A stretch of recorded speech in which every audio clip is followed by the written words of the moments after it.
하고요. 맛도 괜찮습니다. 예, 그러니까 또 맛있게 드시고 교제 나누시면 좋겠습니다. 교회 소식은 여기까지입니다. 지금은 하나님의 말씀을 듣는 시간입니다. 오늘 주신 하나님 말씀은 구약 성경 여호수아 8장입니다. 23절로부터 마지막 35절까지 말씀인데요. 한 절씩 교독하신 후에 마지막 절을 같이 읽도록 하겠습니다. 먼저 23절을 읽습니다. 아이 왕을 사로잡아 여호와 앞으로 끌어왔더라.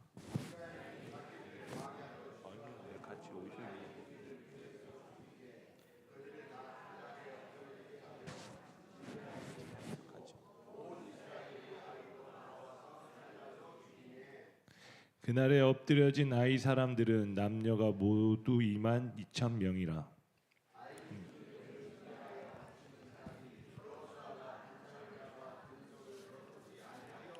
오직 그 성읍의 가축과 노력하는 것은 여호와께서 여호수아에게 명령하신 대로 이스라엘이 탈취하였더라. 이에 여호수아가 아이를 불찰라 그것을 영원한 무더기로 만들었더니 오늘까지 황폐하였으매 그가 또 아이 왕을 저녁 때까지 나무에 달았다가 해질 때에 명령하여 그의 시체를 나무에서 내려 그 성문 어귀에 던지고 그 위에 돌로 큰 무더기를 쌓았더니 그것이 오늘까지 있더라. 그때 여호수아가 이스라엘의 하나님 여호와를 위하여 에발산에 한 제단을 쌓았니 이는 여호와의 종 모세가 이스라엘 자손에게 명령한 것과 모세의 율법 책에 기록한 대로 쇠 연장으로 다듬지 아니한 새 돌로 만든 제단이라. 우리가 여호와께 번제물과 화목제물을 그 위에 드렸으며 여호수아가 거기서 모세가 기록한 율법을 이스라엘 자손의 목전에서 그 돌에 기록하매 온 이스라엘과 그 장로들과 관리들과 재판장들과 본토인뿐만 아니라 이방인까지 여호와의 언약궤를 맨 레위 사람 제사장들 앞에서 궤의 좌우에 서되 절반은 그리심산 앞에 절반은 에발산 앞에 섰으니 이는 전에 여호와의 종 모세가 이스라엘 백성에게 축복하라고 명령한 대로 함이라.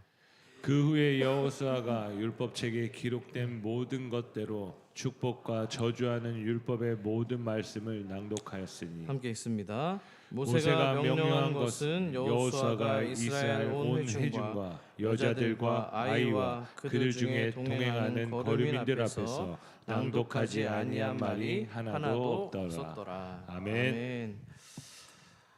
우리가 비행기를 타기 위해서 공항에 가면은요 참 많은 것들을 확인해야 됩니다. 탑승 시간을 확인해야 되고요, 탑승구 번호도 확인해야 되고 캐리어 무게도 확인해야 됩니다. 그런데 공항에서 가장 긴장되는 순간이 언제입니까? 보통 출입국 심사대 앞에 설 때입니다. 그 자리에서 심사관은 우리가 여행 계획을 얼마나 멋지게 잘 세웠는지 아무런 관심이 없습니다. 가장 먼저 확인하는 것은 이 사람이 누구인가 하는 겁니다.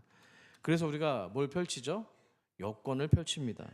이름을 확인하고 얼굴을 확인하고 또 국적을 확인합니다. 목적지가 아무리 분명해도 내가 누구인지 확인되어야만 그 심사대를 통과할 수 있기 때문이죠.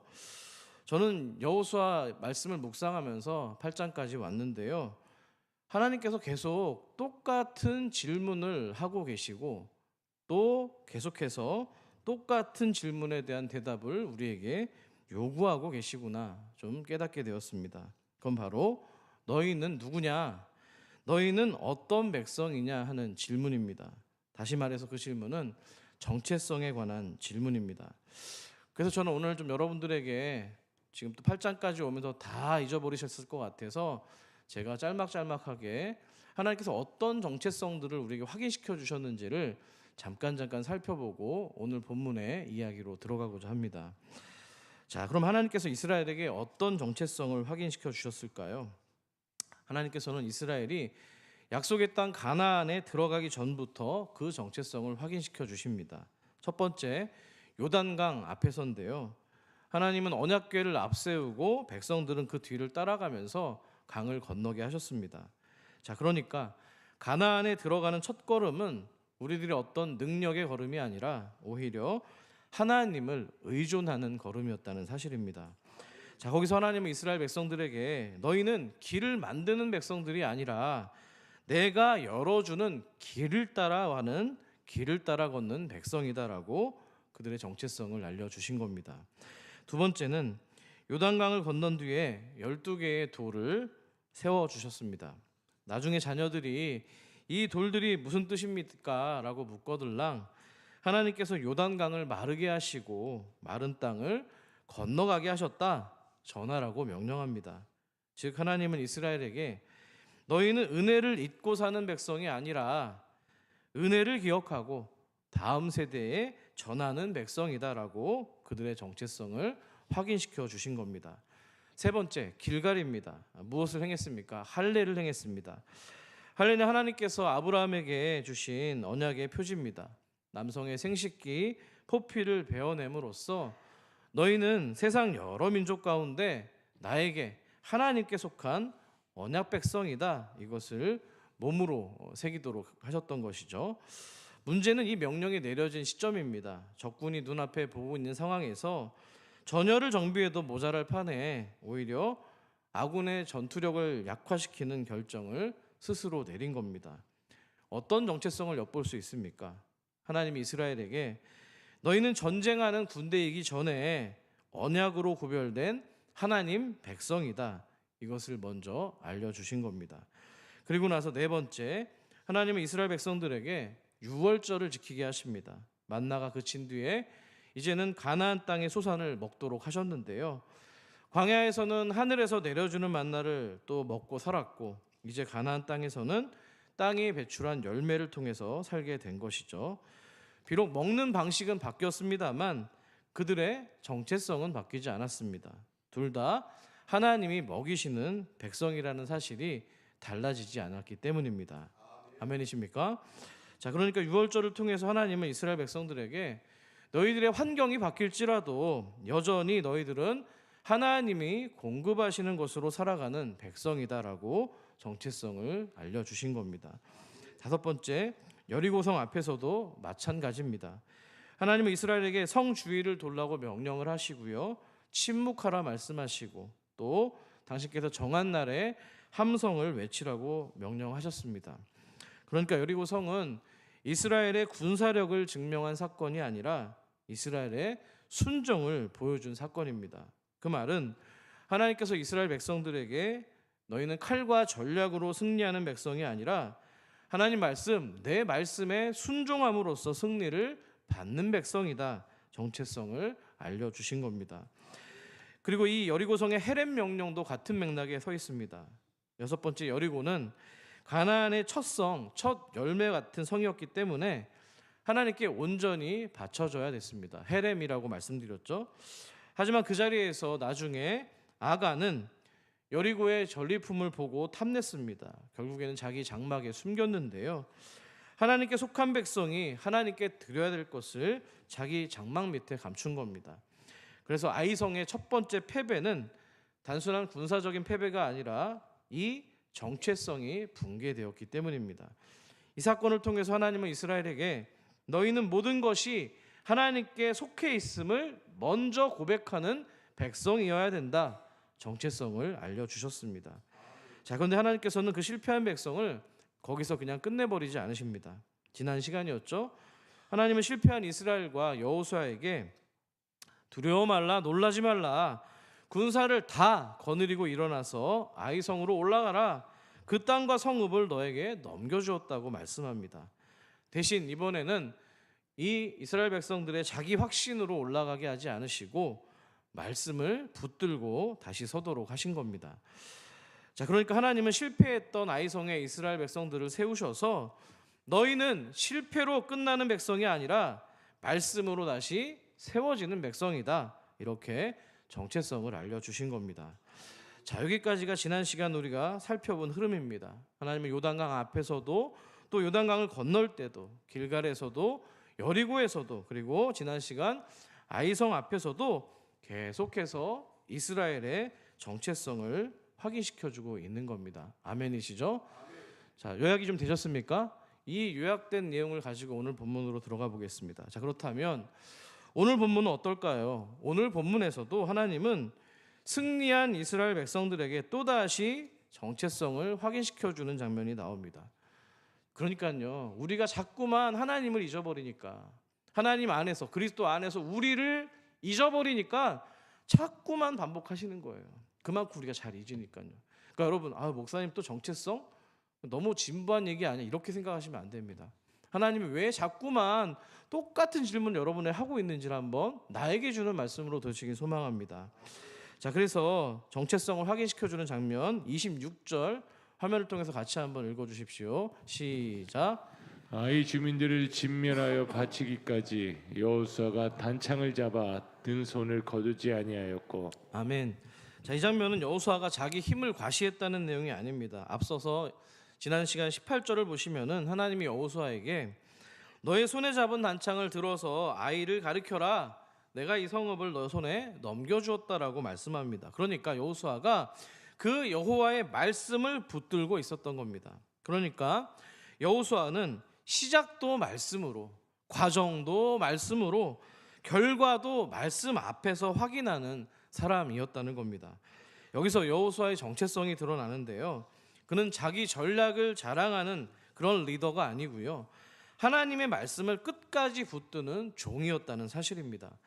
여호수아가 아이성 주민들을 진멸하여 바치기 전까지 손을 거두지 않았다고 합니다. 그게 바로 그걸 보여주는 거예요. 여호수아가 뭔가 전세가 이제 우리 쪽으로 기울어서 아이성이 무너지는 것처럼 보일 때, 이미 뭔가 대충 승리한 것처럼 느껴졌을 때 자기 판단으로 그냥 멈춘 게 아니고요. 하나님의 말씀하실 일이 끝까지 이루어질 때까지 그 명령을 붙들고 있었다는 겁니다. 아멘이시죠? 자, 이어지는 27절에서도 정체성에 관한 교훈을 얻을 수가 있습니다. 27절을 같이 읽겠습니다. 시작. 오직 그 성읍의 가축과 노력한 것은 여호와께서 여호수아에게 명령하신 대로 이스라엘이 탈취하였더라. 아멘. 자, 앞서 여리고에서는요, 전리품을 취할 수가 없었습니다. 헤렘되었기 때문에 하나님께 드려야만 됐잖아요. 그런데 아이성에서는 하나님께서 가축을 비롯한 전리품을 이스라엘에게 허락하셨다는 겁니다. 여러분, 어떤 교훈을 얻을 수 있습니까? 누가 제일, 어떤 인물이 억울하실 것 같으세요? 여리고성에서 아간이잖아요. 아간이 얼마나 억울한 사람입니까? 신앙에도 타이밍이 그러니까 중요한 거예요. 조금만 더 기다렸다면은 전리품을 다 받을 수가 있었습니다. 하나님이 주시는 때를 기다렸다면 아간처럼 장막 밑에 숨길 필요가 없었던 거예요. 하나님이 허락하신 방식 안에 머물러 있었다면 그것은 전리품이 죄가 아니라 오히려 은혜를 누리는 그런 하나님의 은혜가 되었다는 거죠. 야곱이 여러분 장자권을 속여 얻은 것도 그렇지 않습니까? 그렇게 안 해도 되는데 굳이 어렵게 살아가지고 어렵게 그 인생을 살지 않았습니까? 또 사울 왕도요, 사무엘을 기다리지 않고 제사를 먼저 드렸잖아요. 그랬다가 인생이 몰락하고 말았습니다. 자, 하나님의 타이밍이 얼마나 중요한 겁니까? 하나님은 당신의 자녀들의 필요한 것들을 부정하시는 분이 아닙니다. 뭔가 주기 아까워하시는 분도 아니고요. 문제는 하나님이 허락하시기 전에 하나님보다 먼저 손을 뻗은 것이 문제였다는 겁니다. 그러니까 이렇게 생각해 볼 수도 있죠. 아간이 훔친 거는요, 단순히 전리품이 아니라 순서라고 저는 생각합니다. 하나님의 순서를 지금 빼앗은 거예요. 자, 여기서 우리가 어떤 정체성을 확인해 볼 수 있습니까? 이스라엘은 먼저 움켜쥐는 백성이 아니라 하나님이 허락하실 때 받는 백성이라는 겁니다. 아멘이십니까? 우리들의 삶도 마찬가지입니다. 돈 나쁜 거 아닙니다. 인정받는 거 나쁜 거 아닙니다. 좋은 자리, 좋은 관계, 좋은 열매 나쁜 거 아닙니다. 그러나 하나님보다 먼저 붙들면 그 좋은 것도 우리를 무너뜨릴 수 있다는 겁니다. 하나님이 주실 수 있는 것도 하나님보다 먼저 움켜쥐면 은혜가 아니라 죄가 되는 거고요. 사람이 정체성을 잃으면 우리가 은혜로 받을 것도 내 불안감을 가지고 훔치려고만 듭니다. 하나님의 백성임을 잊어버리면 그렇게 기다리지 못하고 장작 밑에 숨기는 아간이 되는 겁니다. 오늘 본문에서는 이스라엘의 정체성뿐만 아니라 아이성 왕의 마지막도 기록하고 있는데요. 29절 말씀을 같이 읽습니다. 시작. 그가 또 아이 왕을 저녁 때까지 나무에 달았다가 해 질 때 명령하여 그의 시체를 나무에서 내려 그 성문 어귀에 던지고 그 위에 돌 큰 무더기를 쌓았더니 그것이 오늘까지 있더라. 아멘. 아이성이 나무에 달렸습니다. 예, 그 시체를 해가 질 때 내렸습니다. 자, 이것은 구약 신명기 21장의 말씀을 따르는데요. 제가 읽어드릴게요. 23절입니다. 그 시체를 나무 위에 밤새도록 두지 말고 그날에 장사하여 내 하나님 여호와께서 내게 기업으로 주시는 땅을 더럽히지 말라. 나무에 달린 자는 뭐한다고요? 하나님께 저주를 받았습니다. 아멘. 여호수아가요 전쟁에서 승리했다고 해서 적의 수장을 마음대로 처리하지 않습니다. 하나님의 말씀 아래서 처리하고 있는 거예요. 그러니까 이것도 정체성입니다. 하나님의 백성은 패배했을 때만 하나님 말씀 앞에 서는 게 아니고요. 오히려 더 승리했을 때 하나님 앞에 서야 될 줄 믿습니다. 그렇지 않으면 교만하기 때문이죠. 29절에서 아이성 왕의 최후가 어떻다고 나왔습니까? 성문 어귀에 던져졌는데요. 성문은 어떤 공간입니까? 여러 차례 말씀드렸는데요. 고대 도시들의 얼굴입니다. 재판과 거래와 어떤 결정과 권위가 오가던 공간이 바로 성문입니다. 그 도시의 어떤 질서가 작동하던 공간이라는 거 중심이죠. 그런데 바로 그 자리에서 이 아이성 왕이 돌 무더기 앞에 아래 엎드러지게 됐다고 기록합니다. 하나님 없이 왕 노릇하던 질서의 결말을 보여주고 있는 것이죠. 자, 그런데 이 장면을 보면서 비단 이것은 가나안 왕, 그 아이성 왕 한 사람의 이야기는 아닙니다. 우리 안에도, 저와 여러분 안에도 수많은 작은 아이성 왕들이 있기 때문입니다. 어떤 왕들이 있습니까? 내 뜻이 꺾이면 견디지 못하는 왕, 내 계획이 틀어지면 분노하는 왕, 하나님의 말씀보다 내 판단을 앞세우는 왕, 하나님의 때보다 내 욕망의 속도를 더 신뢰하는 왕, 그것이 바로 작은 아이 왕들입니다. 아간은 장막 밑에 물건을 숨겼지만 사실은 더 깊이 숨긴 것은 자기 마음에 자기 스스로를 왕으로 모신 왕자였다는 사실입니다. 아이성 왕은 성문 안에서 왕 노릇했는지는 모르지만 사실 그의 모습은 하나님 없이 스스로를 왕으로 여기며 살고 있는 우리 인간의 보편적인 모습과 닮아 있다는 겁니다. 하나님께서 아이성 왕의 마지막을 통해서 이렇게 교훈하고 있는 겁니다. 너희들은 스스로 왕 노릇하는 백성이 아니라 어떤 정체성입니까? 너희들은, 그리스도인들은, 성도는 하나님을 왕으로 모시는 백성이다 알려주시고 있는 겁니다. 하나님 없이 왕 노릇하는 인생의 끝을 바라보면서 너희가 누구인지 정체성을 똑바로 기억하라고 말씀하고 있는 겁니다. 성경은 여기서 멈추지 않습니다. 아이성 왕의 돌 무더기만 보여주고 끝났다면 오늘 말씀은 어떤 심판의 무게만 남겨졌을 것 같습니다. 하지만 하나님은 이제 그 왕의 시체가 덮인 자리에서 하나님께 예배드리는 공간으로 이스라엘 백성들을 옮기십니다. 우리 본문 30절을 같이 한번 읽겠습니다. 시작. 그때 여호수아가 이스라엘의 하나님 여호와를 위하여 예발산에 한 제단을 쌓았으니. 아멘. 한번 생각해 보시기 바랍니다, 여러분. 전쟁에서 승리했습니다. 또 그들의 왕도, 적의 왕도 처단을 했고요.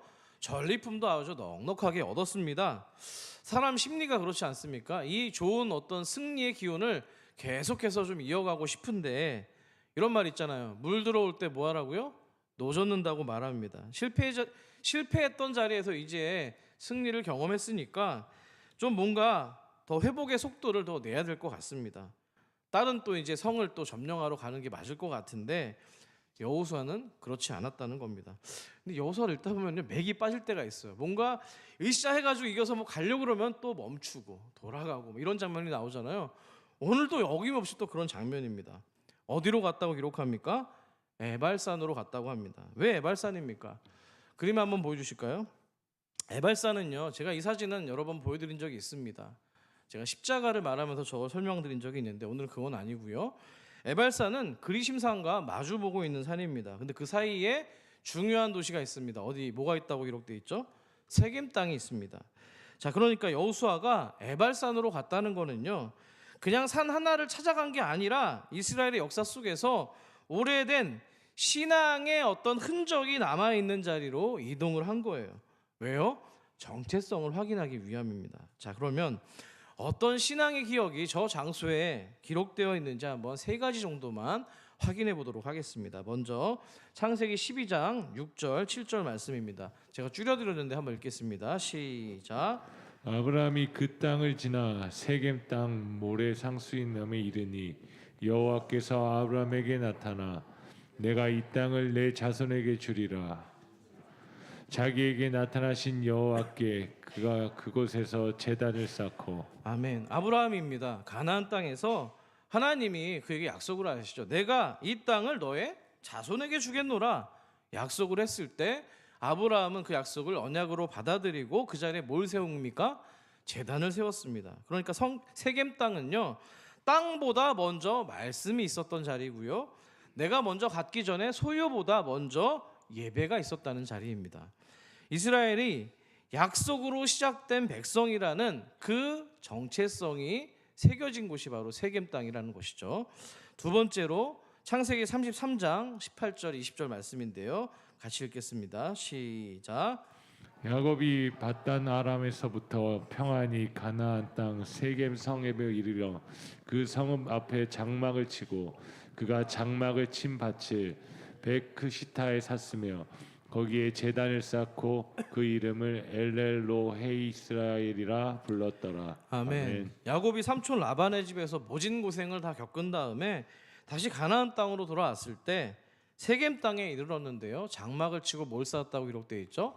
제단을 쌓았다고 마찬가지로 기록합니다. 그리고 그 제단 이름을 엘렐로헤 이스라엘, 즉 하나님은 이스라엘의 하나님이다. 다시 말해서 하나님은 야곱의 하나님이다. 이스라엘의 하나님이다. 자기의 이름으로 얘기를 하고 있는 거예요. 지난 시간도 우리가 얘기를 했었잖아요. 자, 그러니까 야곱에게 세겜은요, 자신의 이름이 다시 정리되는 자리였습니다. 도망자 야곱이 아니라 하나님이 붙들어 주시는 이스라엘로 서게 되는 정체성이 살아있는 공간이 바로 이 세겜 땅이었다는 겁니다. 둘 모두 다 뭘 세웠습니까? 제단을 세웠습니다. 예배를 드렸다는 거예요. 세 번째로 신명기 말씀입니다. 27장 4절에서 8절을 줄였는데요. 같이 읽겠습니다. 시작. 내가 오늘 너희에게 명령하는 이 돌들을 에발산에 세우고 또 거기서 내 하나님 여호와를 위하여 제단 곧 돌단을 쌓되 그것에 새 연장을 대지 말지니라. 너는 이 율법의 모든 말씀을 그 돌들 위에 분명하고 정확하게 기록할지라. 아멘. 모세가 이스라엘 백성들이 이제 가나안 땅에 요단을 건너서 에발산에 돌을 세우고 그 돌에 뭘 기록하라고요? 율법을 기록하고 제단을 쌓으라고 하나님이 명령을 하신 겁니다. 그러니까 오늘 본문에도 똑같은 내용이 나와 있죠. 여호수아가 오늘 에발산에 제단을 쌓는 거는 갑자기 그냥 이 산에서 내가 예배드리고 싶어서 즉흥적으로 지금 얘기하고 있는 게 아니고요. 이미 하나님의 사람 모세를 통해서 주셨던 말씀을 기억하고 순종하고 있는 장면입니다. 자, 그러니까 여호수아가 에발산으로 간 것은 단순한 이동이 아니고요. 뭐예요? 앞에 살펴보셨죠? 아브라함의 약속이 있었고요. 야곱의 또 그 약속을 통한 고백이 담겨 있었고요. 모세에게 주신 하나님의 명령이 있었던 자리로 돌아간 겁니다. 여호수아는 아이성에서 승리한 뒤에 그냥 아까 말씀드린 대로 앞으로 막 전진한 것이 아니라 오히려 이스라엘의 신앙의 원점으로 되돌아간 거예요. 약속의 자리로, 고백의 자리로, 말씀의 자리로 돌아간 겁니다. 정체성을 확인하는 자리로 돌아간 거예요. 우리가 누구인가? 우리가 누구의 백성인가? 그 질문 앞에 다시 섰던 것이죠. 굉장히 지혜로운 것 같아요. 아까도 말씀드렸잖아요.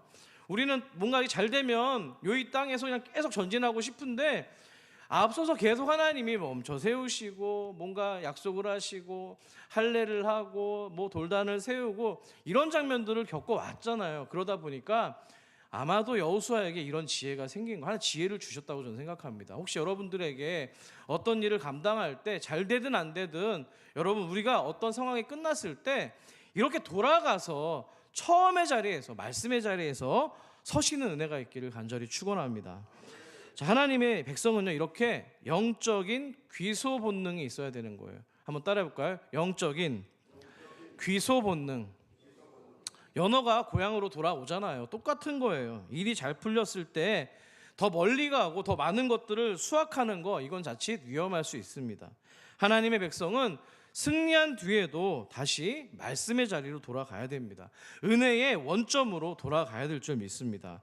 아멘이시죠? 자, 그러므로 이스라엘은 이제 아이성을 이긴 뒤에 단순히 지금 제단을 쌓고 감사 예배를 드린 것이 아닙니다. 약속을 붙들었다는 거예요. 우리가 승리했다 이 얘기가 아니라 우리는 여전히 여호와 하나님의 말씀 아래 있는 백성이다라는 것을 확인하고 있는 겁니다. 하나님의 백성 그렇습니다. 승리를 자기 자랑으로 소비하는 것이 아니고요, 그 승리를 말씀 앞에 가지고 와서 예배로 바꾸는 사람, 그게 바로 믿음의 사람, 하나님의 사람인 줄 믿습니다. 이런 지혜와 고백이 여러분에게 있기를 또한 축원합니다.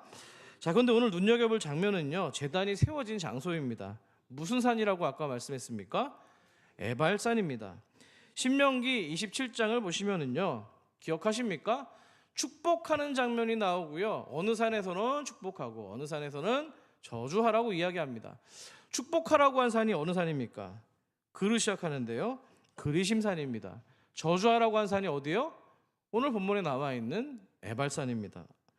자, 우리 생각에요, 제단을 세우려고 한다면 아마 열의 10명은 이왕이면 좋은 말씀이 선포되는 땅, 축복의 메시지가 들려오는 어디 산에 여러분 제단을 쌓고 싶습니까? 그리심산이잖아요. 그렇잖아요? 에발산 있으세요? 아니죠. 그리심산이잖아요. 자, 에발산은 저주의 산입니다. 그런데도 하나님은 저주의 산에 제단을 쌓으라고 하고 있습니다. 왜 그렇습니까? 저는 이게 복음이라고 생각합니다. 그래서 어느 목사님은, 우리 또 저를 같이 지도해 주셨던 목사님은 이것을 두고 에발산 복음이라고 설교하신 적이 있는데요, 저도 동의합니다. 하나님의 백성은요, 자기 의로움으로 이 제단에 서는 게 아니에요. 우리가 잘했기 때문에 하나님의 백성입니다 말할 수가 없습니다. 앞서서 이미 그들은 여리고에서 자신들의 연약함을 보지 않았습니까? 하나님께 온전히 드려야 될 것을 아간이 장막 밑에 숨겼고, 숨겨진 죄 때문에 공동체 전체가 아이성 앞에서 무너졌습니다. 그 기억이 있어요. 그래서 하나님은 축복의 산이 아니라 저주의 산에 제단을 세우게 하신 겁니다. 하나님의 백성의 정체성은 우리들의 잘함과 어떤 성과와 의로움으로 세워지는 게 아니고요, 오직 제단의 은혜로 세워지는 줄 믿습니다. 아멘이십니까? 하나님은 저주의 자리를 피해서 은혜를 주시는 분이 아닙니다. 저주의 자리 한가운데 제단을 세우시는 분이라는 거예요. 율법이 우리의 죄를 드러나는 자리, 인간이 자기 의로는 도저히 하나님 앞에 설 수 없다고 밝혀진 그 자리, 바로 그곳에 하나님께서 희생의 제사를 드렸다는 겁니다. 그렇다면 여기서 우리는 자연스럽게 골고다 언덕의 십자가를 생각하게 됩니다. 아이성 왕은 자기 죄 때문에 나무에 달렸습니다만 예수님은 저와 우리의 죄 때문에 나무에 달리셨습니다. 에발산은 저주의 산이었지만 예수님은 그 저주의 나무 위에서, 골고다 언덕에서 우리를 위한 제물이 되신 겁니다.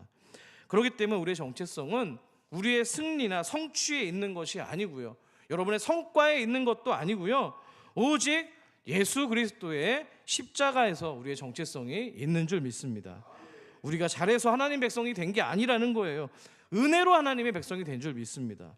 바로 이런 사실을 이어지는 31절에서 확인해 볼 수가 있는데요, 31절도 같이 읽습니다. 시작. 이는 여호와의 종 모세가 이스라엘 자손에게 명령한 것과 모세의 율법책에 기록된 대로 새 연장으로 다듬지 아니한 새 돌을 만든 제단이라.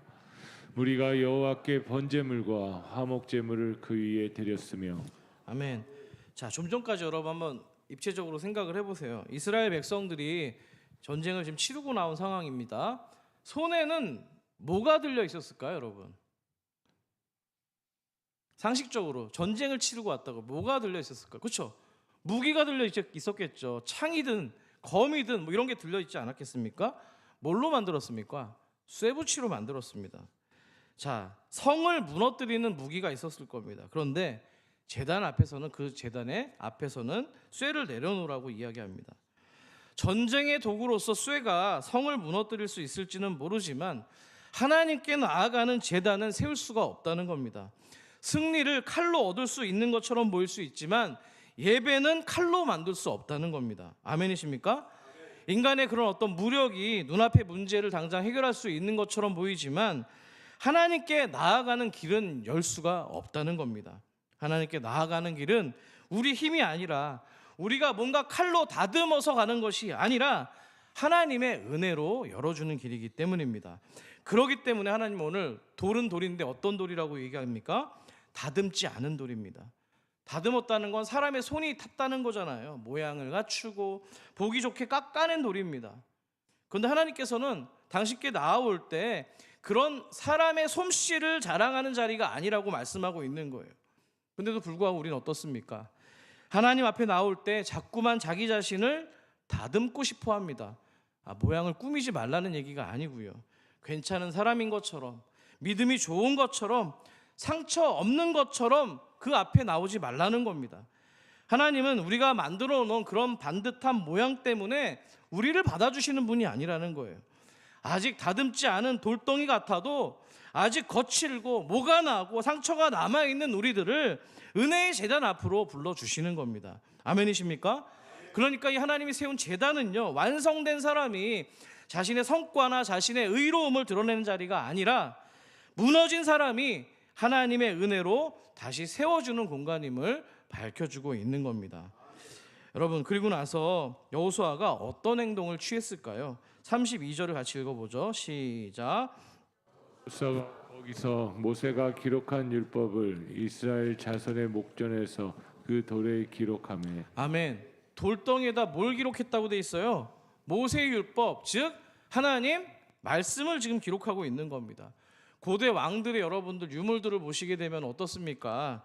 전부 다 자신의 있을 때 치적이 기록되어 있습니다. 내가 이겼다, 내가 이걸 세웠다, 내가 정복했다, 내 이름이 이렇게 크다, 뭐 동서고금 막론하고 다 똑같습니다.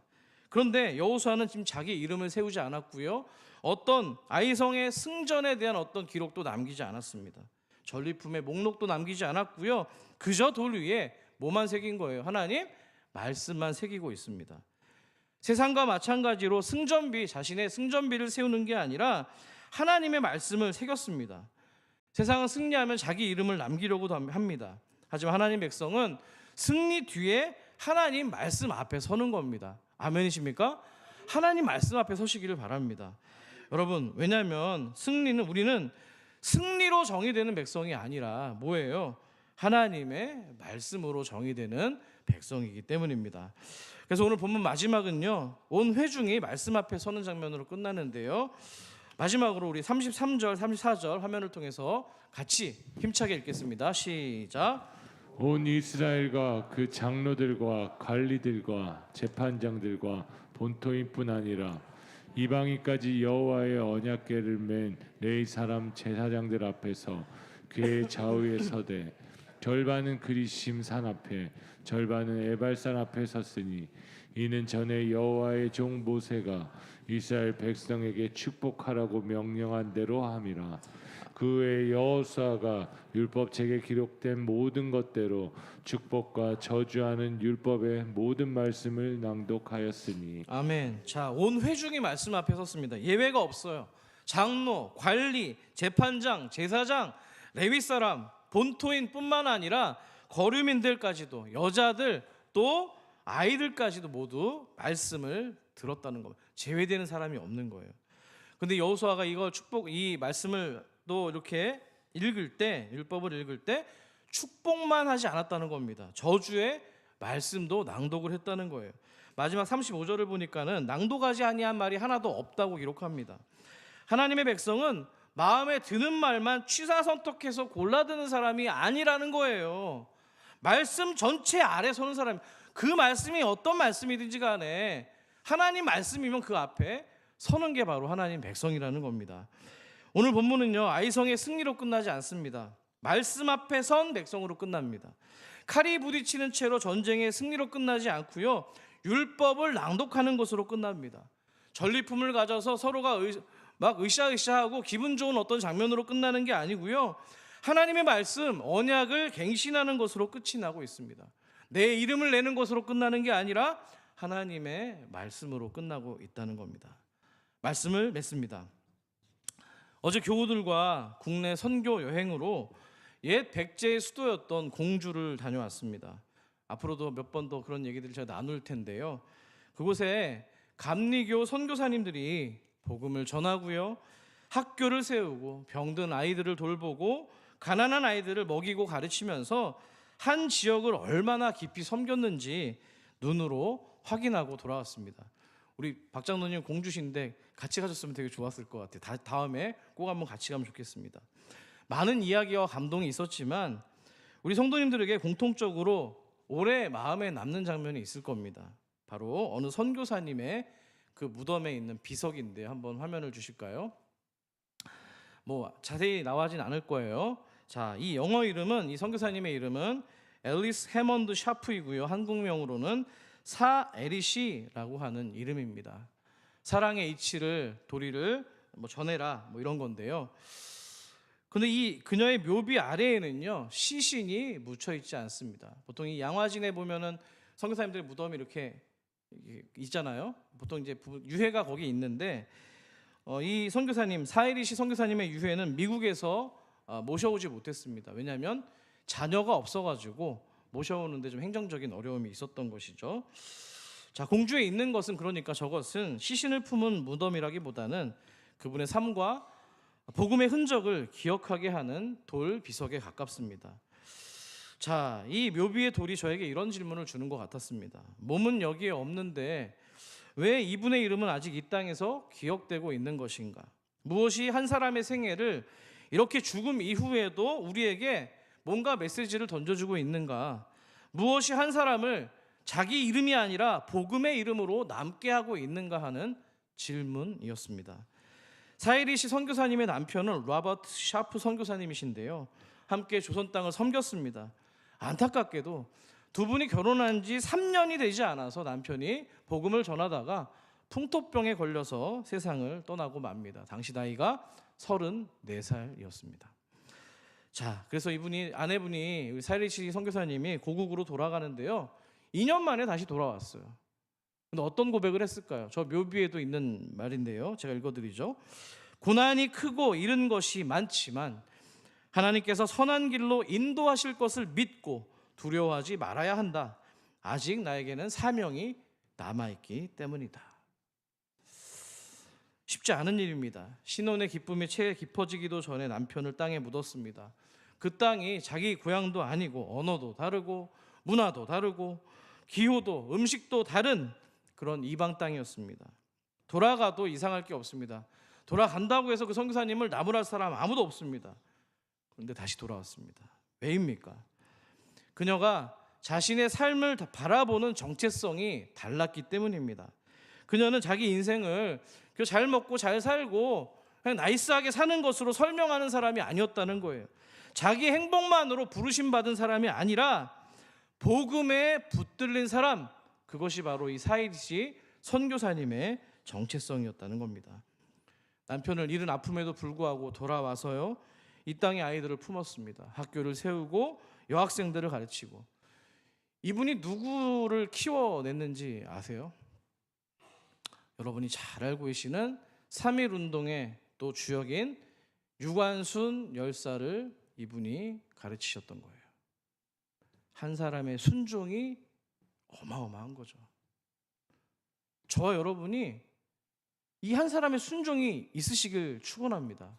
여러분이 전한 그 메시지 하나, 전도 용지 하나, 그 누군가에게 시대에 빠진 어떤 사람에게 주셨던 여러분의 어떤 돌봄, 이 하나가 제2, 제3의 류관순 같은 사람들을 만들어낼지 누가 알겠습니까? 아멘이시죠? 자, 여러분, 결국 이분은 일제의 이 강제 추방이 있기 전까지 근 36년에 40년 동안 이 땅에서 교육선교에 헌신하셨습니다. 저는 이 비석, 이분의 비석 앞에서 오늘 본문의 돌들이 다시 떠올랐습니다. 아이성 왕의 돌무더기는요, 하나님 없이 자기 성을 지키려던 인생의 끝을 보여주는 돌입니다. 에발산의 돌은 하나님 앞에서 다시 말씀으로 세워주는 백성의 시작을 보여주고 있는 돌입니다. 그리고 사이리시 선교사님의 이 돌 비석은 복음에 붙들린 인생이 어떻게 하나님의 이름을 높이고 있는지 증거하는 돌입니다. 여러분, 이 차이리 선교사님의 돌비석에서 사람 이름에서 여러분이 멈추면 안 됩니다. 이 이름을 통해 하나님이 하신 일이 여러분 읽혀져야 되는 거예요. 이 이름을 통해서 복음이 한 사람을 어떻게 움직였는지, 그리스도의 사랑이 한 사람의 발걸음을 어떻게 낯선 땅까지 오게 했는지, 한 사람의 정체성이 어떻게 한 생애의 방향을 바꾸었는지를 여러분이 읽으셔야 된다는 거예요. 마지막으로 질문합니다. 여러분은 누구십니까? 우리는 성공했기 때문에 하나님의 자녀가 된 사람들이 아닙니다. 많이 뭔가를 이뤘기 때문에 부름받은 사람도 아닙니다. 우리는 예수 그리스도의 피로 구속을 받았기 때문에 자녀가 된 하나님의 사람인 줄 믿습니다. 간절히 바라긴 여러분의 삶이 오늘 아간처럼 하나님보다 먼저 손을 뻗는 삶이 되지 않기를 바랍니다. 아이성 왕처럼 끝까지 자기 성 안에 갇혀 있다가 돌무더기 아래 놓이는 삶이 되지 않기를 원합니다. 여호수아처럼 승리한 뒤에도 멈춰서 말씀 앞에 서는 삶, 에발산의 제단처럼 죄가 드러나는 자리에서도 은혜를 붙드는 삶이 되시길 소망합니다. 그리고 오늘 이 사일시 선교사님의 돌비처럼 여러분의 인생의 묘비를 통해서 세상에도 메시지가 있는 복된 은혜가 있기를 간절히 축원합니다. 말씀을 생각하시면서 같이 찬양하면 좋겠습니다.